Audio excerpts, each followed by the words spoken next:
Welcome to the first day of the rest of your life. My name is Andy Zaremba, and with me behind the mic today, as usual, is my brother, Mike. Behind the mic. How's it going, everybody? Nice to see you. Nice to be with you. Nice to have me talking into your earbuds again, doing whatever you're doing. Hope you have an awesome day or night. And obviously we're podcasting here out of Float House, 70 West Cordova Street in downtown Vancouver, BC. Floathouse.ca is our website. If you want to check out flotation therapy and all its plethora of benefits, please use the promo code VancouverReal and you'll save yourself 20%. And also I'm going to do a little quick product plug for a product we carry here. We've had it here for about a year at Float House, and it's called Brain Evolve. Brain Evolve is a nootropic. It's locally based here. The creator of it is Matthew Bennett of Bennett's Choice. He's a local naturopath and athletic therapist, and he developed it. What episode was he on? He was. We interviewed him a while ago. Yeah, he was super early, maybe pre-30 in that range, or pre-40. So, so you can check out Matt Bennett's episode with us. This is actually before he did his product Brain Evolve. And basically, it's a brain formula which is just got officially recognized and is the only one that can make these claims for concussion treatment and treatment towards its symptomology in terms of decreasing those post-concussion syndrome symptoms by, I think, 3 times, or I'm not exactly sure of the research, but there's effective research for it. And it's an awesome product. Great for just overall brain health and I take longevity. it every night before I fall asleep, and it's incredible. I basically take 1 scoop of that 20 minutes before I go to bed, and like 15 minutes later, I'm out, which is really good for me because I'm a very light sleeper, and it usually takes me a long time to fall asleep. So to get a full night of restful sleep is pretty invaluable for me. Absolutely. So it's available at both of our locations and online at I think it's Bennett'sChoice.com. So check out Bennett's Choice Brain Evolve. And back to you, Andy. Sure. When the second product plug of the show would be the Grind Bar, and we of course retail these at Float House as well. And originally they were a CBD product, but unfortunately we had to take the CBD out because they are technically illegal still, which will change next year. But either way, it's still an amazing product for energy. It's actually ketogenic friendly, so it's really high in fat. It's got all sorts of amazing ingredients like hemp hearts, cashews, cacao butter, almonds. I personally like to really use them right before the gym. I have one of these maybe an hour and a half before I work out, and the energy is fantastic. Combine that with a little Tim Hortons coffee or Starbucks or wherever you happen to go, and your energy is fantastic. Or when I really want to just bunker down and do a good 3-4 hours of solid work, I'll take one of these, and it's just great for focus and clarity and energy. So definitely check out Grind Bars. And also, if you want to get more involved with Vancouver Real and the Vancouver Real community, we have a community page called the Vancouver Real community page. And we host monthly events, and they're all free. And the next one coming up is with Steve Maxwell. And Steve Maxwell is a personal trainer to the stars, if you will. He's been on Joe Rogan a bunch of times. He came on our podcast last year.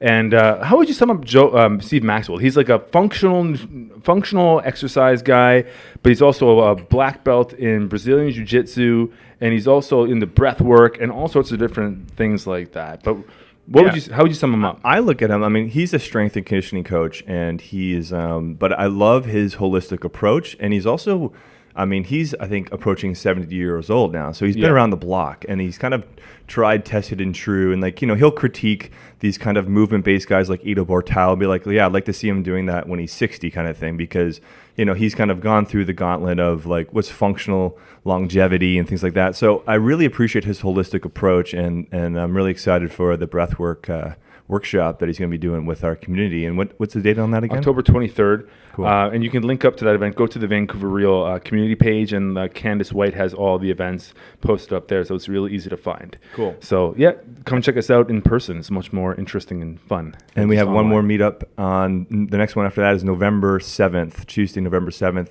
In Kitsilano is with Dr. Carlos De Leon. He's a psychologist, a clinical psychologist, and a holistic medicine PhD as well. And he is an expert in, believe it or not, out-of-body experiences and astral projection and things like that. So if you want to kind of dive into the universe of the subconscious, then come and meet Dr. Carlos De Leon. He was on our podcast a couple episodes ago, and check out that episode because it's very, very fascinating stuff. And we'll be doing a free night with him November 7th. So check out that one as well. Okay, I think that's enough of the plugs, except for Enough of maybe the plugs. Mindful Mass. Mindful Mass is a meditation group that we run basically quarterly, and the next one will be at the winter solstice. So if you want to check out that, go to mindfulmass.org, or again, link up with the Mindful Mass Facebook group page as well.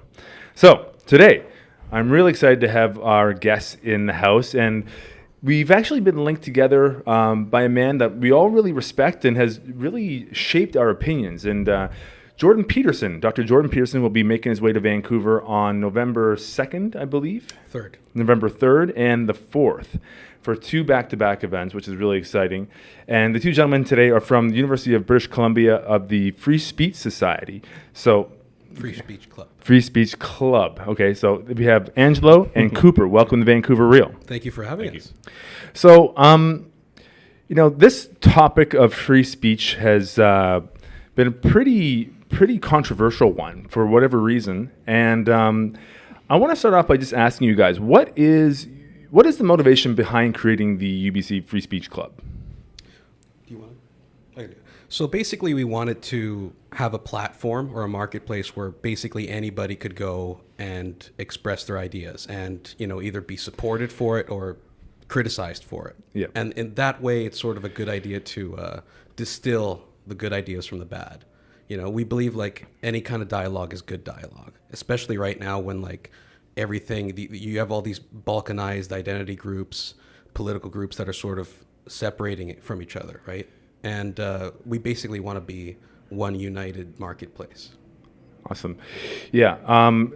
Again, it's one of those things that it's weird because it shouldn't be a controversial group, yet it does drum up controversy. And we talked about it a little bit before the podcast, and I was wondering, what are some of the reactions on campus or some of the responses that you guys are getting? I'm sure there's a mixed bag, but maybe you guys can share a little bit about how the club is being received. On campus, like we spoke about before the podcast began, it's not so much resistance or opinions we get from the student body itself, but from the student body organization, the AMS, and the UBC, the school paper. And it's those institutions that we consistently butt heads with.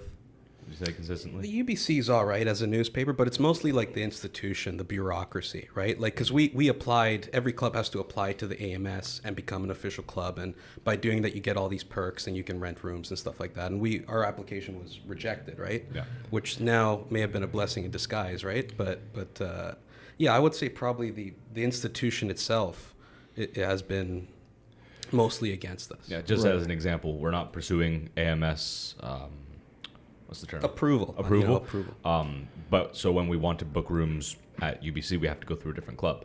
And that's usually all well and good until the AMS finds out why this club is booking the room and who they're booking it for, which they tend to. So last spring term, we tried to set up student debates where it was once every couple weeks, we all gathered together, people pitch us things that they want to debate about, and we give them a platform to debate, and it's kind of moderated, and there's a little bit of a structure, and then there's a Q&A from the audience, etc.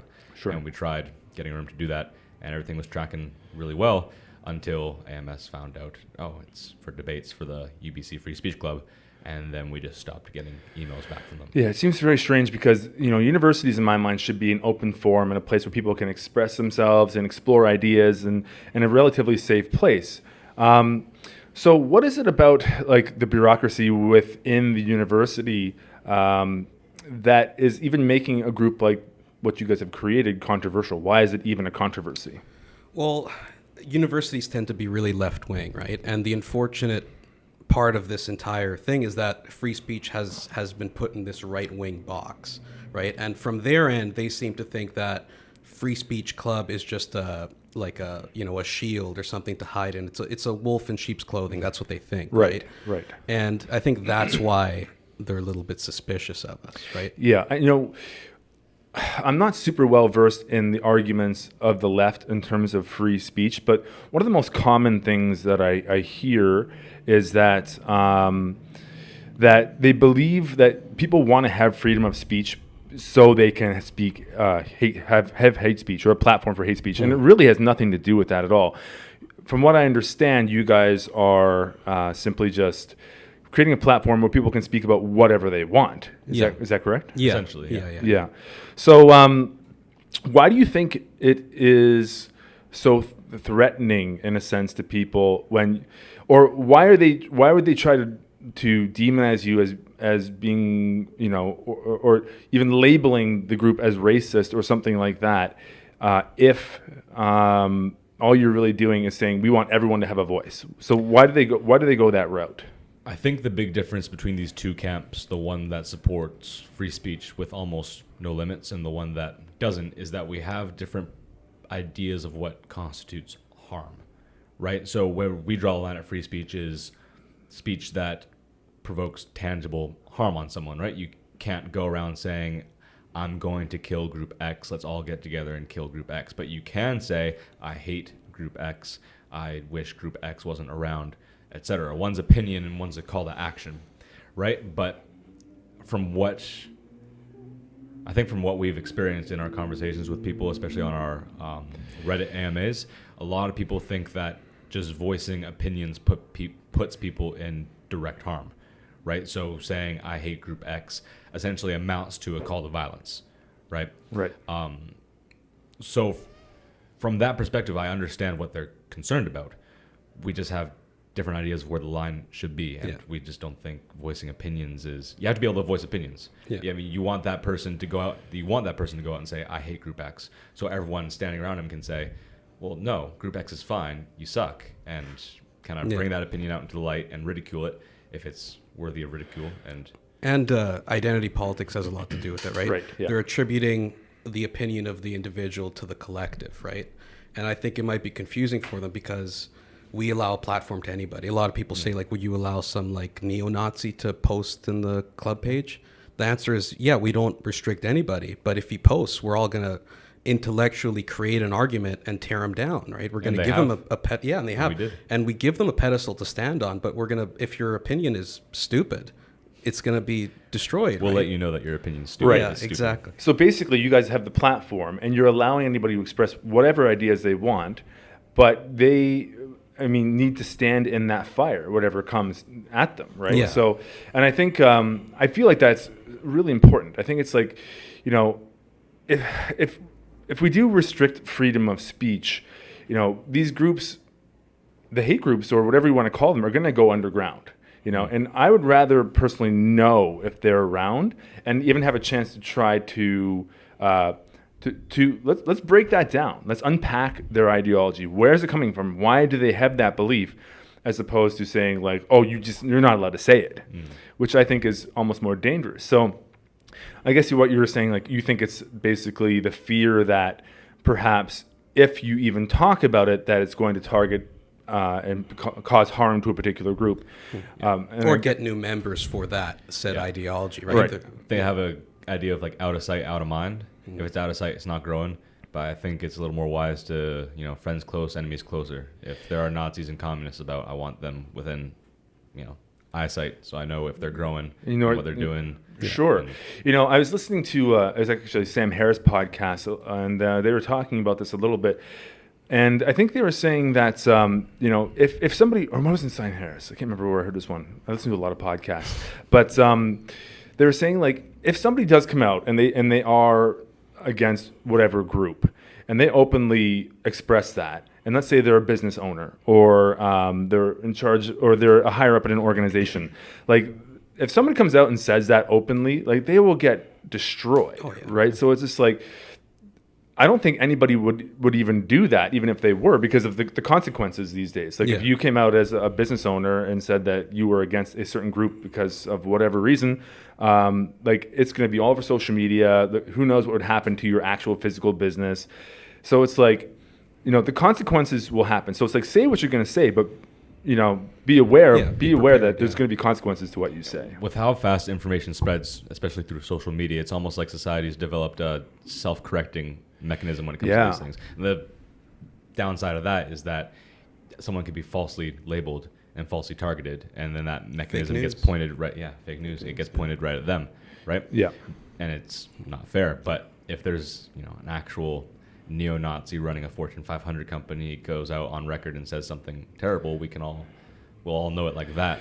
And then there'll be massive consequences for Oh, that. yeah. So, when you approach somebody new on campus, or somebody approaches you and they start asking these type of questions, like how do you feel those questions? How do you, reassure them that you guys aren't, proponents of hate or injustice or inequalities or anything like that? How do you reassure them when you get to ask these questions? My personal go-to is bringing up that the founder of the club is a South Korean immigrant who's currently engaged to a South African transgender woman.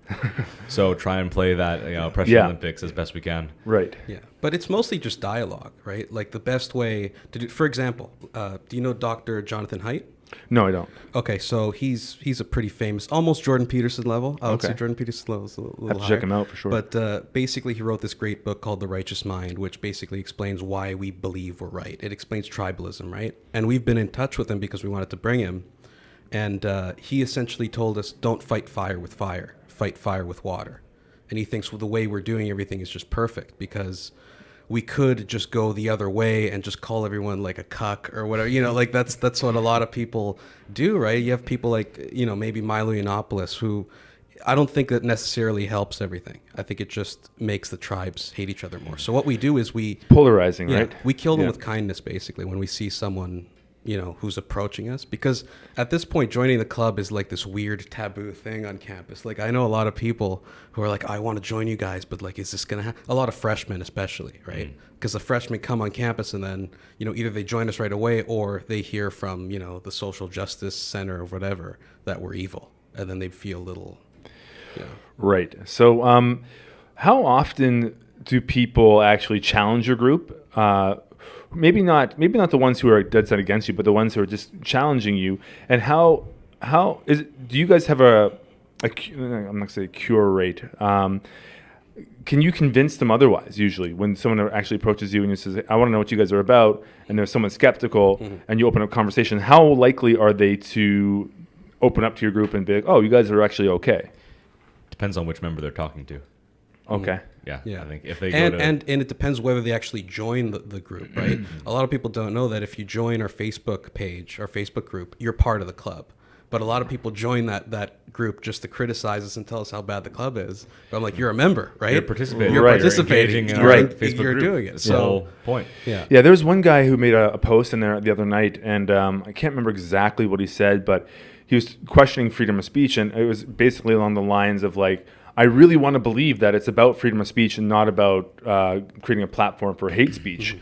And a bunch of people jumped on, and he's like, I really want to believe this, and I'm like, well, why can't you believe that? Like, why do you automatically assume just because it's about freedom of speech that it's a platform to support something negative? Yeah. I mean, Because it is in large part. I mean, that's the whole idea behind giving everyone a soapbox, right? We're going to get a lot of atrocious people using it. Yeah. But Right. we want to balance that out with good people using it.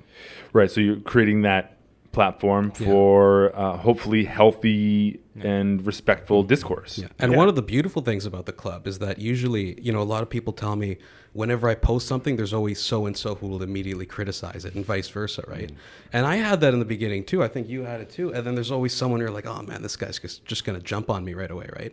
But as time goes on, you find that it becomes friendlier, even though you're on opposite ends of the political spectrum. Because when you're stuck in a space with someone, you're just forced to get along. And I think that's a major problem that we're seeing today is that like everyone's just in their own echo chamber and they're isolated, right? So naturally they're going to become tribal. Right. So would you say that's probably one of the biggest arguments for freedom of speech then, just to open up conversation and not create that polarization then? Yeah, definitely. Oh, yeah, we've seen in our Facebook group. I mean, we'd have, what began as rivalries kind of turn into friendships or mutual respect that still has a little bit of contention, like Madison and Oliver was a pretty big one for a while. Yeah, so you just had like these pairs of people that would always go at each other, and eventually they just kind of got cordial and friendly and learned where the other person was coming from. They can still disagree, but they're not, They're sharing a space. They're not right? throwing pejoratives at each other. Sure. Yeah. And a lot of this stuff I probably was inspired by Jordan Peterson, and I had a friend made a post about him the other day, and they're like, he was talking about the controversial rise of Jordan, and the funny thing is, like, he doesn't really say anything that's overly controversial. It's just how it was portrayed in the media and what happened at U of T. and everything like that. And actually, first of all, congratulations for bringing him out here. By the way, Thank you very that's much. incredible. Jordan has he's had one of the fastest rises I've seen out of like an internet personality type of person. Like, I think it was. I first kind of heard of him back in October, November last year. Yeah, same. And then all of a sudden now he's this online celebrity. And so he's out of reach for some of us unless you've had an established relationship. So congrats on doing that. Yeah. How much would you say that he's actually influenced like the club and your personal thinking? I would say he shaped the club into what it is now. In our initial stages, the club looked different, right? And when we brought him back in April, it was a really monumental moment because he sort of made us realize what we need, what we are, and what we need to become, right? And we've released a whole new guideline of how we should run the club. Because before that, in its initial stages, I could see how some people would say, well, it's just a bunch of Trump supporters or whatever, right? Our first event was sitting outside the Nest, which is the kind of student union building with Trump hats, right? Make America Great Again, Make Canada Great Again hats. Yeah. So yes, admittedly, our coming onto the stage at UBC, you might have drawn some attention to yourselves. The most nonpartisan. Like the whole idea was to get people in to talk to us about whatever they want, right? But it might have been a little too theatrical, and a little too on the nose. Did it get attention? It got a lot of attention. It worked. It worked in that regard. Rebel Media reported on it. Yeah, a lot of people just will always jump back to, oh, you're the guys who wore MAGA hats outside the Nest. Go to hell. Yeah. Right? And another thing is that they will judge the club based on what executives do on their own private time, right? So we have our founder, Lewis. I think he took part in like this abortion club on UBC. And then I saw some people like pro-life club. Oh yeah, sorry, yeah. Pro-life club. And some people will say, well, the UBC Free Speech Club, their president is, or their founder is so-and-so, therefore this is what the club stands for, right? And that's like problematic because we realize, well, what we want to do is like not have any partisan control or any idea as executives. Like we've taken it upon ourselves to just have a platform, have a marketplace, and just leave it alone and not try to impose our will on it, right? Yeah. Obviously, when we post in it individually, we'll be like, hey, here's what I think, right? But I can see how a lot of people will be like, well, it's run by such and such who believes this. Yeah. Right. Yeah. And our bias definitely shows when it comes to events, right? It's no coincidence that we're going to have had Jordan Peterson do 4 separate events with us in the course of a year. Yeah. We obviously really like him. Yeah. And it's no coincidence that we try to get Gad, Sad, Dave, Ruben, Ben Shapiro, those guys as well. Yeah. And we want to bring people based on demand, right? If Yeah. there's a demand for a speaker in the marketplace, we'll bring them, right? And we want to bring really left-wing people just to balance it out almost, Sure. right? But Who would you have on if you could pick? Cenk Uygur. Cenk Uygur, probably. Oh, yeah. Who's that? I don't know. He's who that is. the Young Turks. He's the host of the Young Okay, Turks. yeah. But it's tough finding like a really left-wing speaker who really loves free speech, which is kind of unfortunate now. Who wants to participate with us? Who wants to participate with us, right? But there are a few. There's this professor called Dr. Richard Wolff. And I think Haven't heard of him. I didn't really know of him either, but a friend of mine recommended him. So I'm like, okay, we'll look into it, right? But that's our goal, basically. Have you ever thought about doing like debates with these people? Like, Definitely. But a lot of them, it's rough. It's rough when you tell someone, hey, come here and debate so and so. It's not they don't say yes right away to that.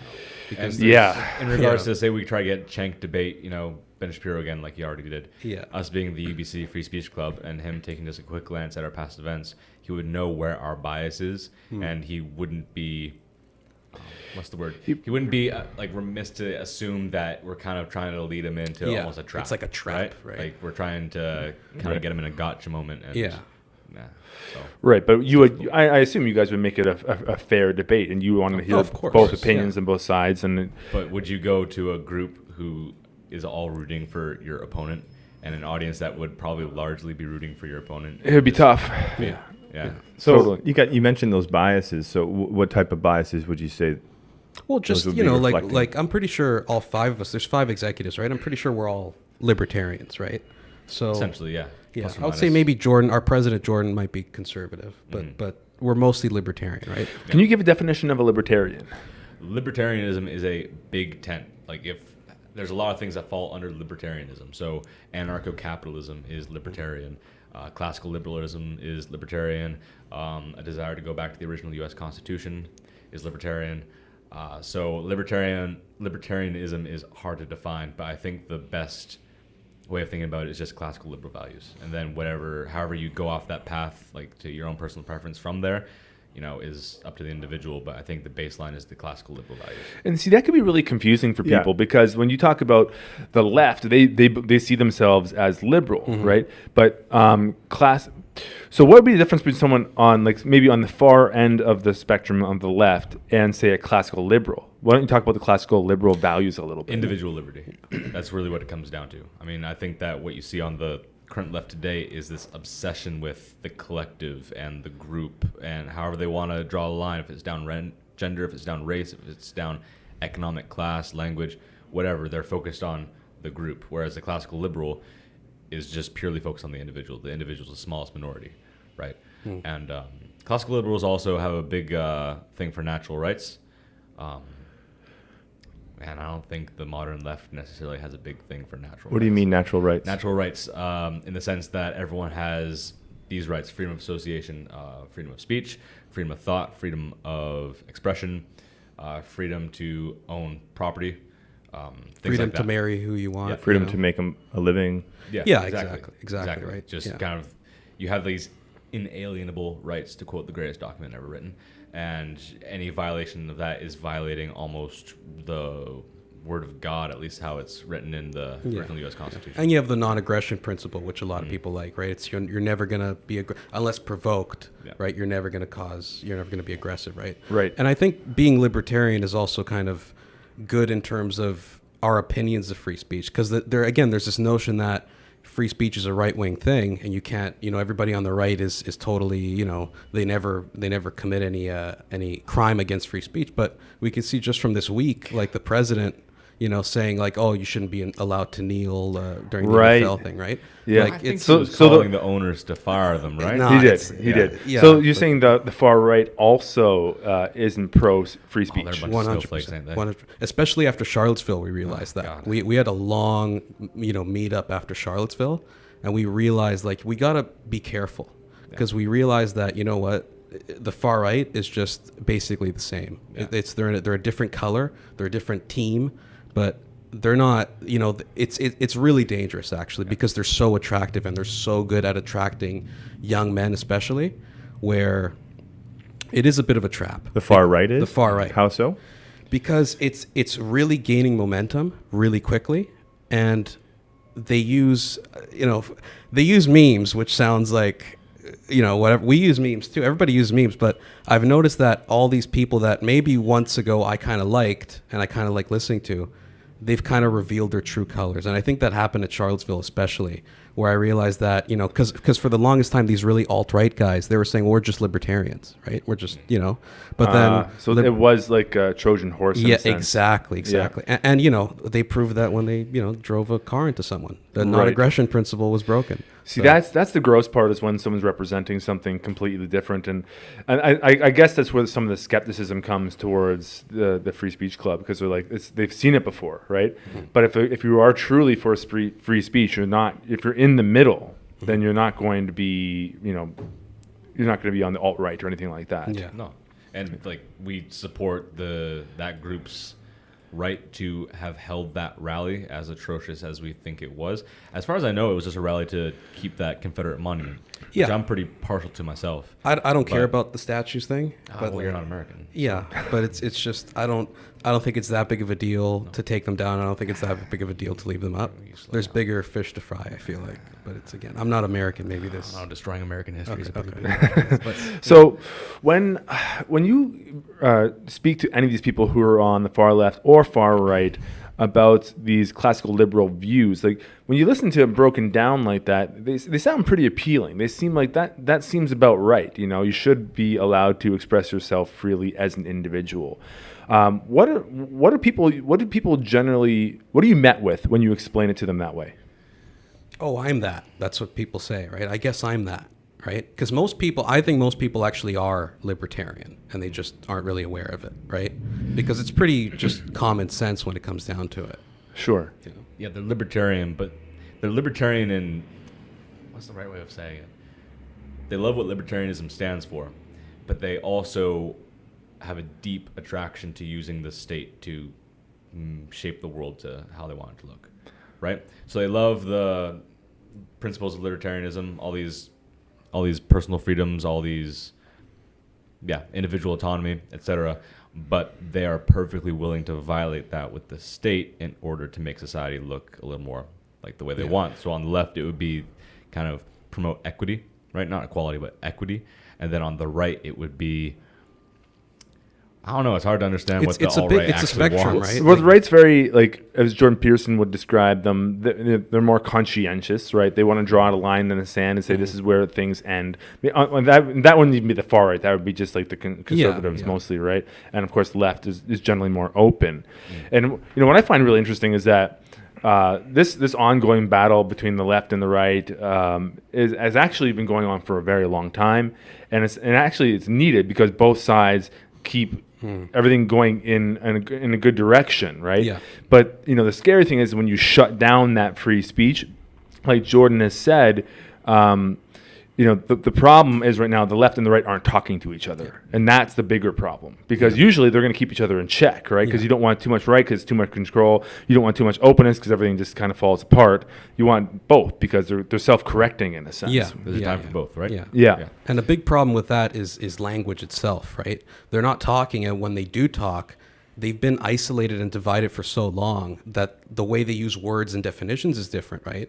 And that's very, like, I'm sure you've noticed that, right? Where you talk to some people and they say, well, that's aggression, that's violence. Your words are actual violence. That's a really big hurdle to overcome. I mean, when you can't even agree on how you should define words, it makes it Almost impossible to have a constructive dialogue. Sure. Because then you have to say, all right, back up, let's plant a flag here.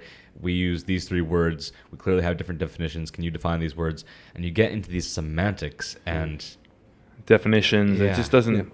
And it's really valuable if you can muddle your way through it and get some common definitions to kind of go forward.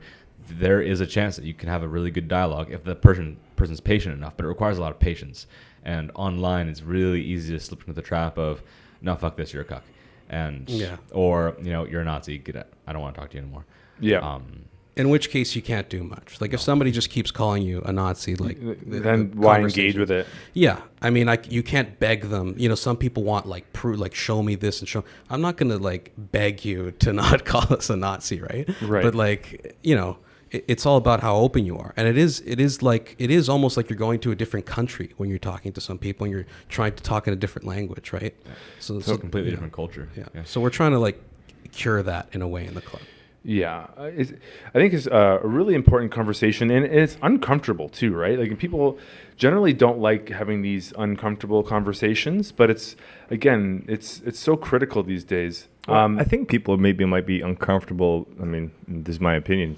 I'm just throwing it out there. Are they uncomfortable just because we, especially in Canada, have a culture that is very anti-confrontational, and just the fact that you're actually going to be like, I'm going to express my opinion and let you express your opinion in this like kind of like, brain confrontation, this battle of the minds. And people are just so not used to it or just uncomfortable just with that experience. Forget about what's even being said. Just like, here I am versus there you are. And just that direct confrontation, it almost seems like for some people, that is so triggering that they perceive it as like they're attacking me just by standing there and standing in their own space almost. Especially for college students, right? A lot of college should be the place where, university should be the place where you sort of come out of your shell and get your ideas challenged. But it seems like that no bueno. It doesn't fly with some people. They can't handle it. So how did the universities become more left-leaning, and how has it gone this way, and why is free speech like so shunned? Where does it all come from? Well, professors tend to be more high in openness anyways, right? So that has to do a lot with it. And then there's also this notion that the cultural Marxists did this long march into the institutions, and that's how schools are naturally going to lean to the right, just based on the people who become professors. To the left? To the left, yeah. Yeah. Based on the people who become professors. Okay, Rubin gotcha. Had Gad Sad on his podcast. I think it was the second or third time, the most recent one. And he asked the same question to Dr. Sad, and he had a really effective response, and it has to do with the long march through the institutions. And he really broke that. I can't repeat it because I'm not sad, but Right. Yeah, he. If anyone's curious as to a more broken down answer, he really does a good job of explaining how and why these ideas have crept into these institutions and kind of worked themselves into all these fields that you might not expect, like sociology, okay, humanities, okay, but now getting into biology and chemistry. Sure. So who was that? Who? Dr. Gadsad. On Oh, the Gadsad. Rubin He report. explained how it Yeah. actually happened. Yeah. Okay. I had someone I was going to go with that. Shoot. What was I going to say?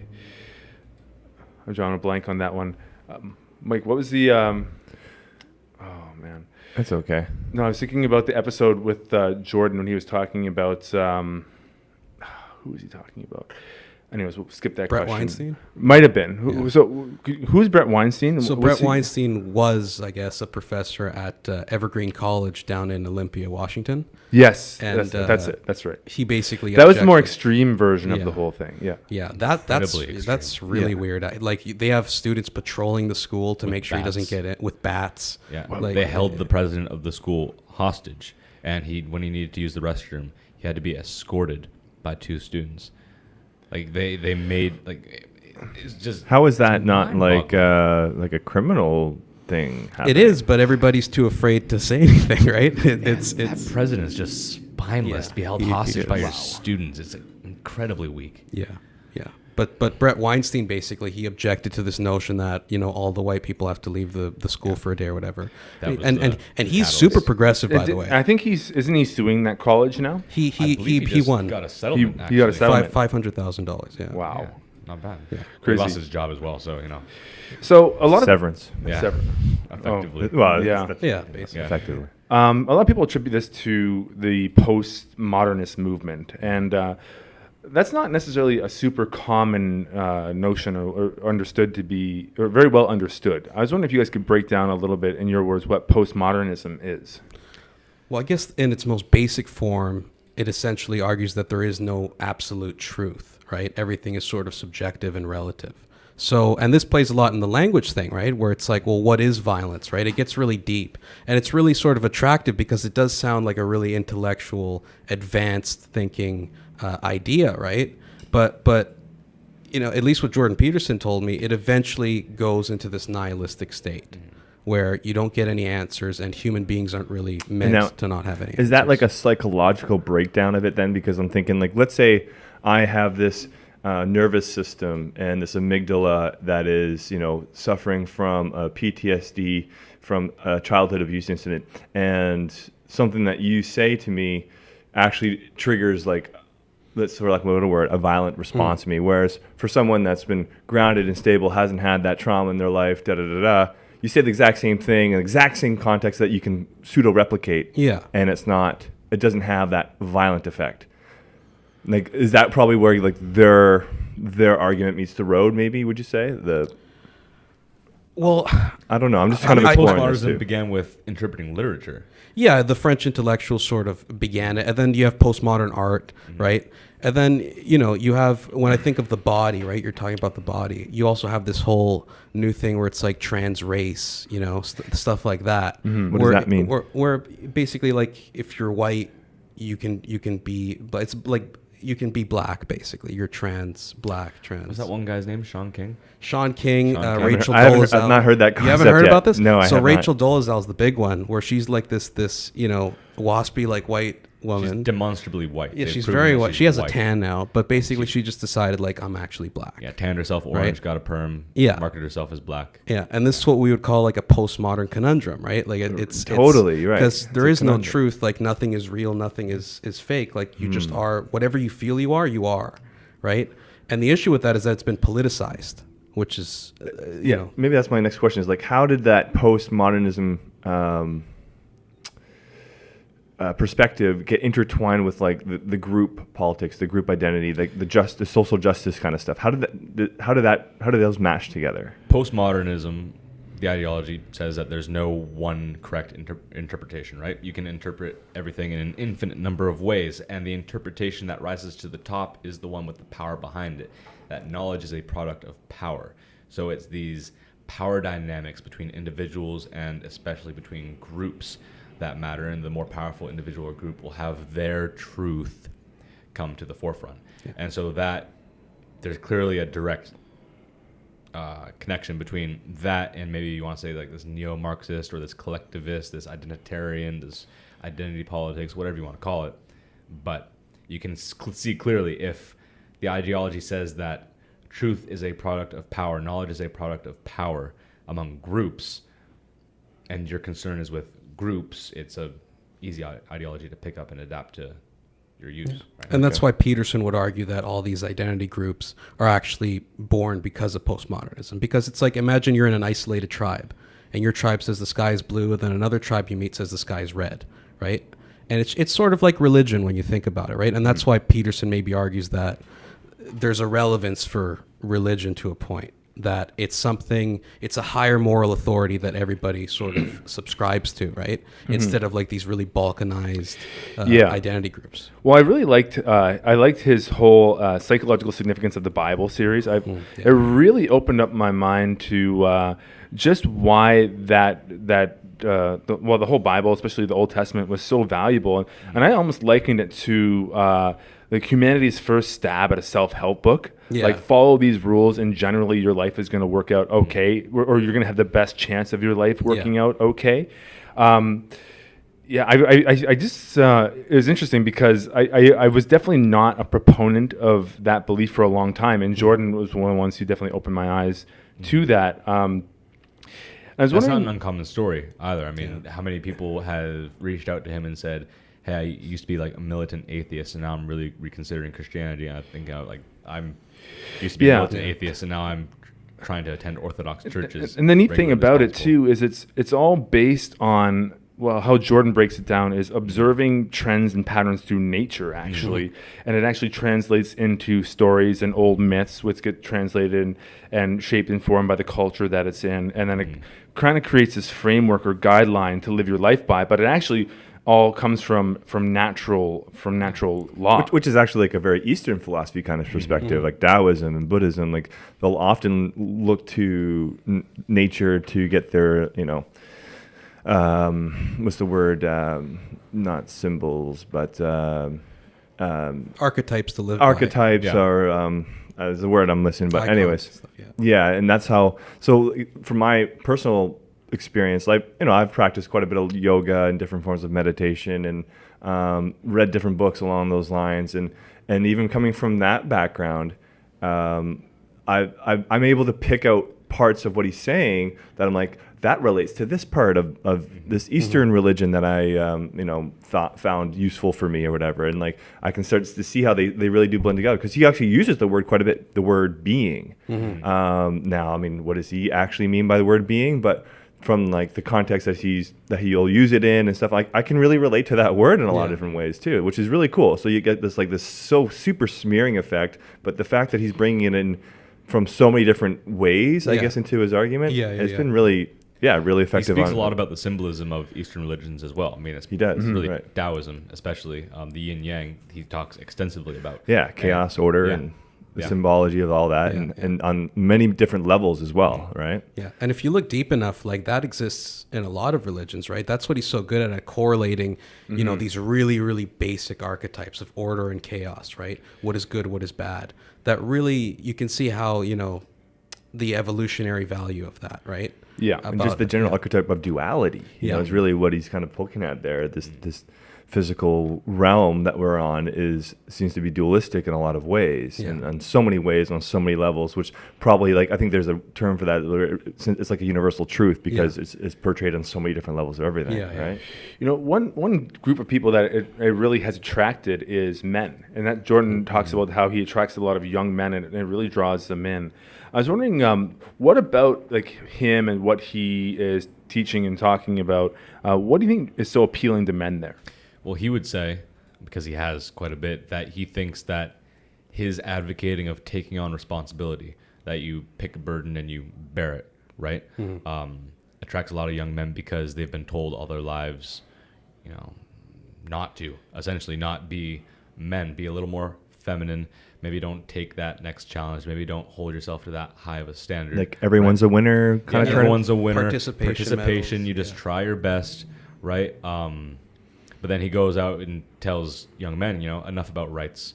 you know, you have all the rights you could ever want. Let's talk about responsibilities. Let's talk about what you're going to do with your life. Let's talk about, you know, A higher the kind of moral man you want to authority. be. And he does a really good analogy in one of his talks, I forget which, where he says, do you want to be the person at your loved one's funeral who is making everything difficult for everyone, or do you want to be the person who people look to for I like that one. stability and support Yeah. and strength, right?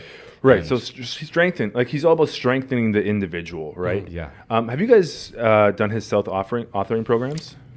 I'm right at the beginning of it. Yeah. How many people think I've purchased that and haven't started it? Yep. Yeah. Yeah. Guilty Right? of that. Hey, I'm it's halfway tough. through Maps and Meaning, so that's Yeah. something. There you Yeah, go. that's I've good. been reading it for 3 months, and I'm halfway through. You know, I think it's such a great place to start, though. I'm not exactly sure how the whole form. We purchased it, but I haven't even opened the whole thing yet. But I believe like what you're doing is, from him describing this, is that you're describing like the worst case scenario for your life in on one end of the spectrum. Be like, if you continued all your bad habits, all the things that you know are not good, the things that you know you shouldn't be doing, and continue doing those, that what would your life turn out like? And that's kind of the repelling force. Like that's the thing you want to move away from. Yeah. Then the future authoring, I believe, is more about, okay, ideally, if you could picture like what you want to be, the type of person you want to be, the future you want to have, what does that look like? So now you have like, on this side, you have the thing you're running away from or trying to get away from, and then you have your ideal. So it's like that North Star, that idea of like guidance. So it's like when you make your decisions in life, you can be like, am I moving towards the things I don't want, or am I moving towards the things that I do want, right? That's the future authoring. That's the future authoring program. It breaks down like that, and he's described it as, you know, you create this little hell for yourself to run away from, and this little heaven to run to. Exactly. Right? And his focus, he'll say, you know, a lot of people think about these things, and it's almost crystallized in their mind just by thinking about it. But he puts great emphasis on writing it down, because that really just strengthens the concept in your mind. He says like writing reorganizes your brain, reorganizes your mind. I think it helps you organize your thoughts. You know, definitely. one good piece of advice I got was from a teacher that I was working with for a while. He's like, if you really want to get organized in your thinking, write a book. You don't even have to publish it. Just write a book, because then you'll kind of lay out what you think and your viewpoints and your beliefs, even if you do nothing with it, just to help organize yourself. So I totally agree with that. Yeah. Do you know about the past and present authoring as well? No. Yeah, so the past, correct me if I'm wrong, but I believe you're supposed to write about your past. You break it down into 7 epochs. Yeah. And you Right. can define the epoch however you want, like from age this to this. And you write down the most consequential moments in that time period. And the idea is to confront, especially to confront things that were emotionally difficult.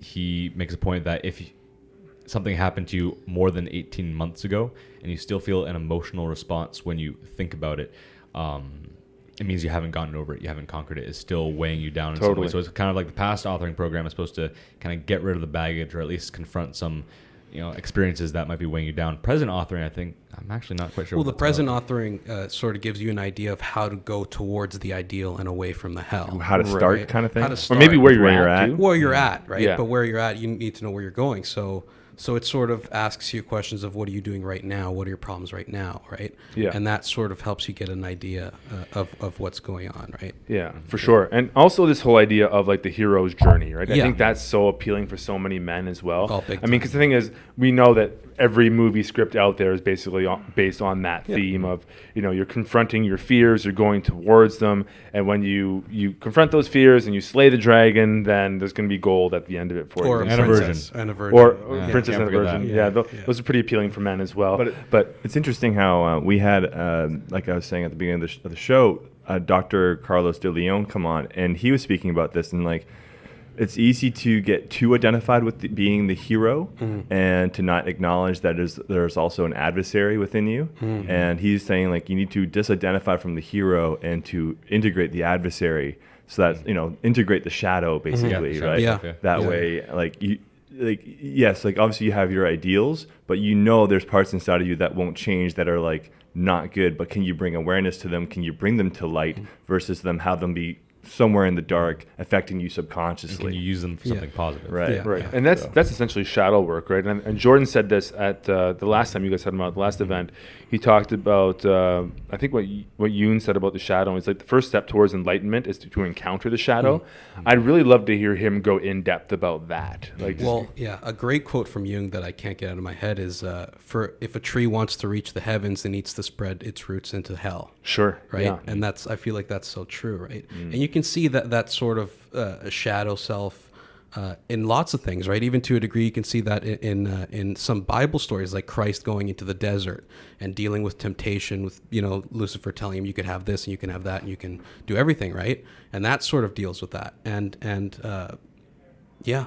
It's everywhere. Totally. When you think about I think it's so important because people don't want to look at that stuff, right? That's the hard stuff. That's the really uncomfortable stuff. And it's so important, again, like you said, to have it not creep up in your life. Like if you're completely unconscious of these things that are being run in the background and all of a sudden one day you have a bad day at work and you snap and all of a sudden it manifests that way. Like that's a terrible way to do it instead of confronting it, dealing with it, and hopefully being able to identify And that. you can do it in digestible bits, like Yeah. you don't have to like go on some big like personal gut wrenching like, oh my God, I'm a horrible person, human being type experience. You can just take it in little doses, but be open to that. a lot of people you're can't, there. man. Like a lot of people, especially some of these college students, right? Especially the ones who say, well, if I was the dictator in communist Russia, I would have done this and this. Like people who think they're super virtuous, they don't want to look inwards and say, yeah, you know what? It probably would have gotten to my head and I probably would have done this and this and this. It right? is difficult, I think, coming to terms with the fact that, like, an example that Peterson uses is difficult coming to terms with the idea that if you have been in Nazi Germany, you very well could have been a camp guard, a concentration camp guard. Right. You could have participated and you could have been perfectly happy doing it. Acknowledging the fact that there is evil in us, right? Like I think he said the same thing. Like he's like you might have been part of the 1% that did not participate in that, but like for the most part, like the social pressure cooker that went on there, and then the education and conditioning is like, that's why it's like you have to be. To sit there and judge them and be like, they of course what happened was terrible. It was the worst thing ever. But it's like, that capacity for evil does exist inside of everybody. That's the thing. It's like, and I think he also said like the ones who can't acknowledge that are the ones who are the most dangerous because because those are the ones who could act it out like even by mistake, like again like they snap one day and they didn't even they don't want to, but they haven't dealt with that side of themselves. It could definitely happen quickly. I mean, look at the Stanford prison experiment, right? Yeah. Have you heard of this? Yeah, totally. I mean, that was like Well, 7 why days. don't you explain what that is? Well, the Stanford Philip Zimbardo, a famous psychologist, he set up this experiment in a basement of a Stanford classroom where basically he wanted to see. He got a bunch of college students, like 20, 19 years old. He separated half of them into guards, security guards, and half of them into prisoners, right? Yep. And he basically wanted to see what would happen with the authority, right? And within like 4 or 5 days, they were abusing the prisoners. The prison guards were abusing the and it's a game. It was and an a experiment. game. Yeah, and they just got lost in it, right? They knew it was an experiment. It there's- wasn't double yeah. blind or anything. They knew that, hey, we're just Yeah, pretending. they were to be prisoners aware and that it guards. was an experiment, right? But yeah, there's a lot of psychological experiments that could explain a lot of stuff. Like there's this one called the Robber's Cave experiment. I don't know that Dr. Sharif. Basically, this is you're gonna love this one. So basically, they got a bunch of Boy Scouts, all white, 11, 12 years old, Protestant homes, exactly the same, right? And they separated half of them into the Eagles and half of them into the Rattlers, and they made these kids basically hate each other because they clinged to their color and their logo of their Boy Scout thing. And basically the goal was to see how fast they could hate each other and how fast they could begin to like each other by working together towards a common goal. So at the end of the experiment, they're like, you have to, because they would do different tournaments and stuff and they would, grow to hate each other, right? And then at the end of the experiment, they had to get together to like, figure out how a well works. They just forced them to unite, To cooperate. right? To cooperate, right? Sure. So that's such a microcosm. Sounds like a right? little bit of a Lord of the Flies scenario there. Yeah, I know, right? Yeah, but if you were to extrapolate that out into just into different groups and group conflict, I mean, it seems like it's almost like the nature. If you have different groups that are in some sort of competition, you're almost going to have to you're going to end up disliking them in some way because they're going to do something that's going to encroach on you in some way, and then you're going to take that personally, or you're going to dislike them for that. Then you encroach back on them, and all of a sudden now you're at it. You're at each other's throats. You can so easily see how those two groups can become. How wars can start, how group conflicts can start. Because and originally they're all the same, and they were probably all friends to begin with.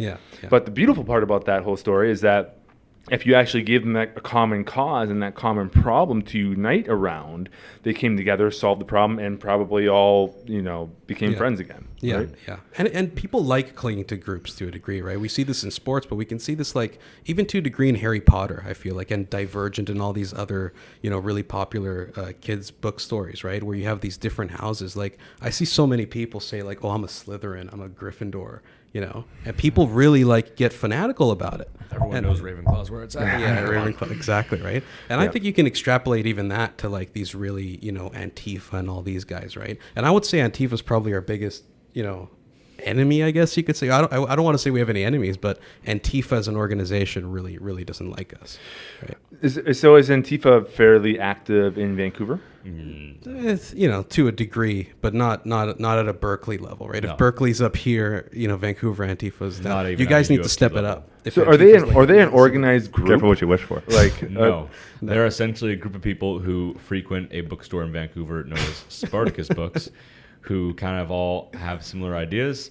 And when something happens, if they want to go out there together and, protest or do whatever, they do. It's a very loose collective of like-minded, social dreadlock-wearing individuals. Yeah, they put masks on and of course, and fight the capitalism and everything. What's a protest without a balaclava? Yeah, exactly right. Do you think that there's anything founded in their arguments against capitalism?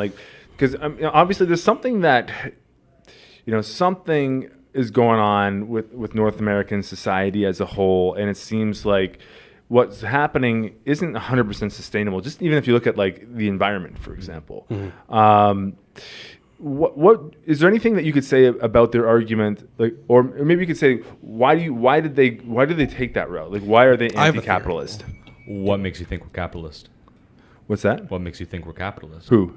The Canada and the U.S. Yeah. Well, that's what we're supposed to be in theory. Yeah. Well, in theory, but I have a theory about them. I have an idea where I think basically what's going on is if you talk to most of them, which I have, they basically think the system is rigged against them. They say, well, I can't become successful in this capitalistic thing because I'm this race or I'm this gender, right? And they sort of cut their own legs off and say, well, I can't. They justify mediocrity by just saying, well, let's just burn it all down, right? Dr. Peterson talked about this where the Pareto distribution, where as soon as you hit zero, you become, really nihilistic and you say, let's just destroy the whole thing, right? Play Monopoly. Yeah. It happens all the time. There's always one Antifa member in the end at every Monopoly game because they become frustrated. So they feel disempowered. Yeah. And they are disempowered. So they're angry. Yeah. Right. Yeah. So now maybe are they pointing their anger in the wrong direction? Could that be part of it? They're pointing it at a system that we are in name, but we are not in practice, which is a problem. I think that we should probably change the name of the whole free market, limited government intervention in the economy system, because right now we're absolutely not that. There's a whole mountain of regulation, at least in the States, I can't speak to Canada really, that disempowers little people, that disempowers small businesses, that makes it more difficult to pull yourself up by your bootstraps and rise to the top. There's the whole reason why corporations lobby for these regulations. Everyone thinks, oh, slap a regulation on this industry, they'll hate it. No, they lobby for it. It makes it harder for competition to enter the market and challenge them. Right. So you're saying corporations are actually trying to restrict small business? Yeah. I mean, for Christ's sake, you have to get a bartender's license to be a bartender in the States and in Canada. You have to get a hairdresser's license to cut hair. I mean, we've seen our share of that for sure when opening our business. We've had to get permits to install speakers. Yeah, it's bad, right? Yeah, it makes your overhead go from what it could be through the roof, and you have to maybe hire a lawyer to untangle. But is that not a product of open capitalism? It's not a product of open capitalism. Not necessarily. Because it's a strategic advantage. What do you mean?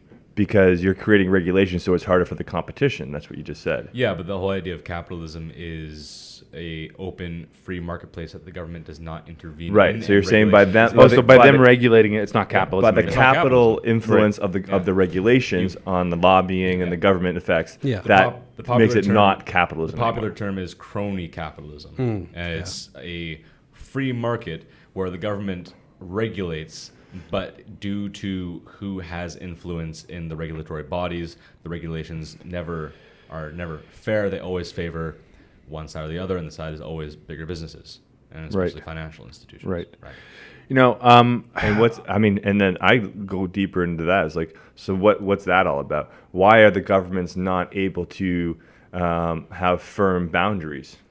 Well, Because they want money. regulations are popular too. I mean, talk to anyone on the street. Should we regulate this? Like, let's put this regulation in place so this business can't, pollute the river. And everyone says, "Oh, that's a great idea," but the regulation is always written in such a way that makes it that the organization that it will ostensibly affect might be in support of it, because it makes it more difficult to compete. I mean, requiring business licenses and all the overhead, all the bureaucratic red tape that you had to go through to open your business, it makes it more difficult for small little bars or. it definitely is little harder small for businesses sure. to open up. A lot Yeah. of added expenses, Yeah. 100%. Yeah.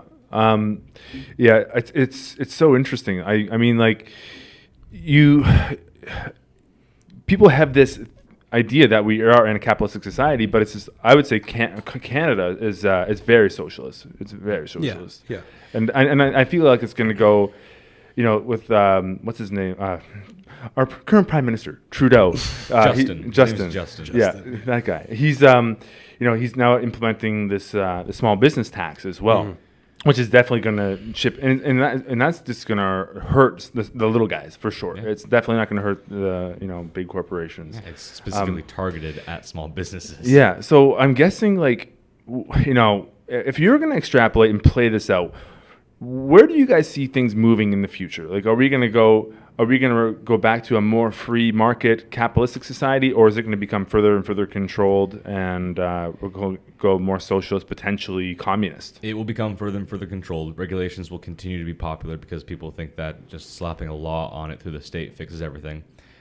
Things will get worse. They'll point it at the freedoms that businesses and individuals still have in the economic sphere as the reason why it's still bad, and you'll just get more and more regulations until the economy collapses or the government has to drastically change. The problem is that regulations are so popular and the idea of deregulating the market so unpopular that even though deregulation is by far the right decision, it doesn't look that way. Yeah, and you need to think of future voters, right? You need to think of is our generation the kind of generation that wants to be really free and really independent and not have any help from the government at all, right? Are we the Mad Max generation, or are we It's mostly interesting you said that, because I had a conversation on the weekend with Lisa's brother, basically my brother-in-law, you could say, or something like that. Yeah. And we were just kind of talking about we have this, I guess, partially romantic idea of becoming more off the grid and just less reliable on the system in general. However, we're a product of the system. I came from the system. I grew up in suburbia. You know what I mean? And it's just I don't know if we're the generation that is going to be able to make that full-on transition. I mean, there's always outliers. Don't get me wrong, but it's you gotta but can you maybe get the trajectory going for a few generations down the road to be less so super hyper connected and reliable on the system? But then now, is that just again me responding based off of my upbringing, and would our children be no, I want to be in the city and hyper connected and have all the you know what I mean? Will they have an opposite reaction kind of thing? I don't know. We had this cool conversation. It's so hard to say, right? There's a study out that says Generation Z will be the most conservative generation ever, just by the fact that they're going to rebel against the really hyper liberal millennial generation. What age generation group is is that? that? Generation Z's 2000, born 2000 and up. Okay. Right, so little kids now, right? Yeah. So my sister is about to turn 18 in March, which in itself is terrifying. But she's Generation Z. Right? You're in Canada, Yeah. And I'm a millennial. And when they talk about the differences, the stereotypical differences between Gen Zers and millennials, it's very obvious that it's at least grounded in some truth when you look at my sister and I. I am not fiscally responsible. I'm not frugal. I'm impulsive and lazy and all these things. And my sister is extremely conscientious. She's extremely good with her money. She's a fantastic saver. She doesn't do drugs. She doesn't drink. She doesn't have any tattoos. All those things I had done and had, by the time I was her age. Yeah. So the differences are extremely clear. And so the idea is that Generation Z is going to be the most conservative since World War II. Whether that actually pans out or not remains to be seen, since they're just about super I mean, interesting. you can't really just about tell. to hit Right? university. Have you guys right? like It's had pretty cyclical, anyways. These type of generational Right. changes, right? Yeah. We go through waves of this kind of stuff all the time. Well, you got to think the children are a lot of a product of their parents as well, and obviously every generation of parents is going to be Yeah. a little different. So it's going to be a little transmutation every time. Yeah. And there's a rebellion, right? Like, for example, at the Jordan Peterson events we did back in April, there were a lot of high school kids there, like a lot. Wow. Like a surprising degree. And I was talking to them afterwards, right? And they're talking about how, like they're obviously most of the schools, like more, leaning to the left, but you have this sort of rebel generation coming up where they think it's like really cool to be to the right. Yeah. And I think that's cool in itself, but there should be a degree where you got to watch out how far that goes. That's what I was talking about earlier, is that it's becoming too cool to the point where maybe they're going too much to the right. But for young men to get introduced to Jordan Peterson in high school, Yeah. and for him to shape them in those developmental years, I think that it's very is- healthy. It's extremely positive. Yeah, and Yeah. I don't see you going off the deep end of the alt-left, or sorry, Alt-right, yeah. alt-left or alt-right. Same, sure. When you're being exposed to Peterson, and you're kind of getting a lot of your ideas from his line of thinking. You can't really go far in any direction when it comes to him. So you guys are in free speech club, free thinkers, university. You have bright minds. What's your prognosis for the future? Where do you see all this going? How theatrical and dramatic should we Go. be? I want to hear it. I want to let it run wild. Oh, shit. Okay. I got to think on this for a second, dude. I think the U.S. will essentially collapse. I think that we'll lose our superpower status. I think our economic power will diminish. I think China will take up that mantle, at least as an economic superpower. Whether they can project power internationally and become a global hegemon, maybe. But I think the U.S. will collapse and things will get a lot worse before they get better down there, especially just fiscally. I mean, the government's being run so poorly. I think Europe's essentially over as we know it, just when it comes to their institutions, not to mention demographic changes. What else is there? Here's what I think. I agree the U.S. is going to collapse. I would agree with you there. I would agree that Europe is gone. I would agree that China is going to become the major superpower. Well, India of 2020. India, yeah. I don't know about India, but China definitely. But yeah, I would, it just looks like people are becoming more and more divided, especially in the States. You could say the States is a little bit of a microcosm of what's going on everywhere. And you just look at I look at these videos from Berkeley and stuff, and it looks like it's basically a civil war, right? And you have these red states and blue states, and unless something amazing happens, unless Jordan Peterson becomes like the biggest voice in the culture or something, I don't think it'll be enough. That being said, if I'm going to be optimistic, if we look at how fast our club grew, we have over 1,000 members now, and it's become like one of the largest at UBC, right? I think there's only like the anime club that's bigger than us right Let's now. be honest. We only have 5 active members. The rest are participate on Facebook. The Facebook group page. Let's not Yeah, fuck yeah, ourselves but up I too mean- much. Let me ask you Yeah, guys: okay. do you guys think that what you guys are offering is in one way, shape, or form part of the solution to what's happening now? Ideally, we like to think that, right? And just because, again, like you have these tribes, and if they meet up and they talk and they share the same space, they're inevitably going to like each other.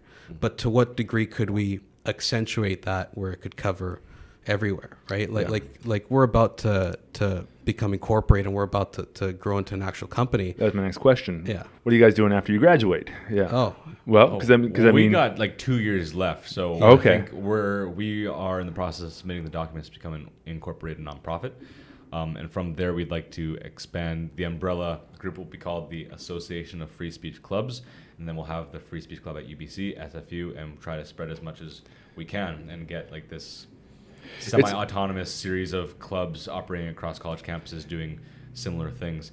As far as what we do after we graduate, that's really guys, up it's in an the air. interesting niche you've kind of carved out for yourselves there, if you want to think of it that way. Have you guys ever thought about doing your own podcast? We have. We've had some Yeah. a couple members try and start up and always quit after 5 or 6 episodes. We've never been It is organized tough enough. to keep it going. Like Yeah. honestly, it's like you got to really be determined and want to do it to do a podcast, because at first you're going to do it and no one's going to listen. Yeah. So it's like to just stick with it and really pound it out for a while. You have to want to do it, right? Yeah. But it's interesting because it's like you guys. I've seen so many different movements start up in different ways where.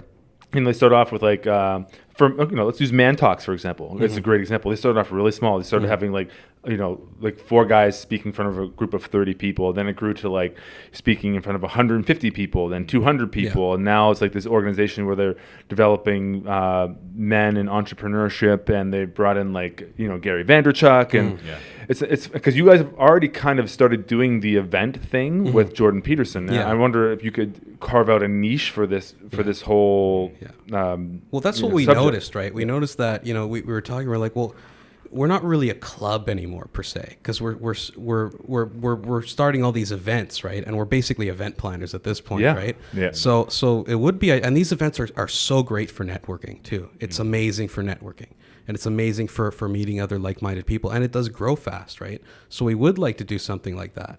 And we are in the process now. I think by November 3rd, we probably will be incorporated.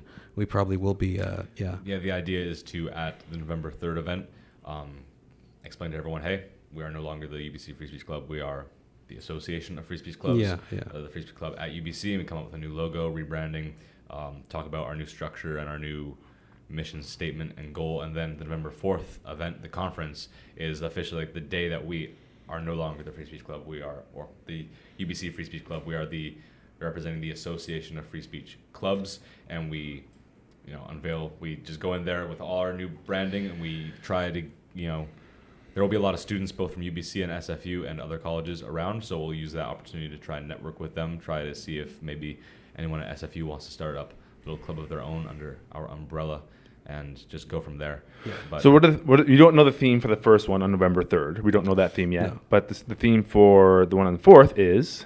I think you know very well what that is, since you're going to be speaking there. Yes. But it will be essentially just to talk about the media and whatever way the speakers want to go at it, right? So for Peterson's talk, I'd really like for him to get into this very abstract conversation about truth and its role on a personal level, an interpersonal level, and at a societal level. He had this really good, it was one of his Maps of Meaning lectures in school, and he talked about lying as a means of pathologizing the mechanism in your mind that makes sense of reality. And when you tell lies, you're not only lying to other people, you're lying to yourselves, and you start seeing the world askew and not for what it is, and it deeply affects the way you can move through it. So for him to have a talk like that would be fantastic. Oh, man. And then we're obviously going to have people like Andy Zaremba talk about their experience in alternative media. Very excited about that. We will have Theron YouTubers. Theron Meyer will be talking about her experience in another form of alternative media. We're trying to bring out Dave Rubin, who will speak on obvious topics, his experience in alternative media. We're trying to get Maxime Bernier to speak as well, talk about his idea of defunding the CBC. I'm not Canadian. It's CBC, right? I don't pay Canadian attention. Broadcasting Yes, Corporation? CBC. Yeah. This is a full day event. A full day event, yeah. Oh, We're, very cool. Also trying to get Jonathan Pageau, who, like we were talking before the podcast, is a Orthodox icon carver. Iconographer. Yeah, iconographer. The Orthodox guy. Has Yeah, the terminology. yeah. But Now, he's done a lot of videos with Peterson yeah, before, and he's really pretty fantastic good. videos. That's amazing. What he would speak about, not quite sure, but we are very willing to play fast and loose with the theme to get as many speakers we really like to come and speak about. Very cool, guys. And if someone's interested in picking up tickets to either event, where can they go? So for the November 3rd event, you can go to thechancecenter.com and just look at the events, or you can go to our event page, just look up Dr. Peterson Live, November 3rd, or join the club. UBC Free Speech Club Discussions is the group page. And yeah, we don't have that many tickets left, which is good news. But yeah, there should be some tickets there still. Yeah, Excellent. 30 or 40 left, right? For the November 3rd. like 25, I think. Oh, nice. Well, guys, very impressive. You guys are doing great things, and I love how you've created this forum, even though it's controversial, even though it's like I'm sure you've taken some pokes and people taking stabs at you on campus, but you're sticking up for what you believe in. And I think in the spirit of Jordan Peterson, you are doing your best to speak your truth. And I think that's so important in this day and age. And it's just, that's all we can really do is, right, speak our truth. And if we happen to be completely wrong, let ourselves be completely wrong and be proven wrong. But it's such an important topic to burn off that dead wood. Burn off the dead wood, right? There's so many. We got to make T-shirts for Jordan Peterson T-shirts. They'll sell like that, guaranteed. Awesome, guys. Anything else you'd like to get out there? No, I already did my plug. No, come to our events November 3rd and 4th. The ticket pages you can find through our Facebook page, UBC Free Speech Club. Just search that and you'll find our page, and you'll find the link to the Chan Center where they sell tickets for the November 3rd event. And you'll find a link to the Pick-a-Tick site to buy tickets for the November 4th event. I believe base ticket for the November 3rd event is $55, and the base ticket price for the November 4th event is $30 for students, $60 for general civilians, and then $100 for VIP.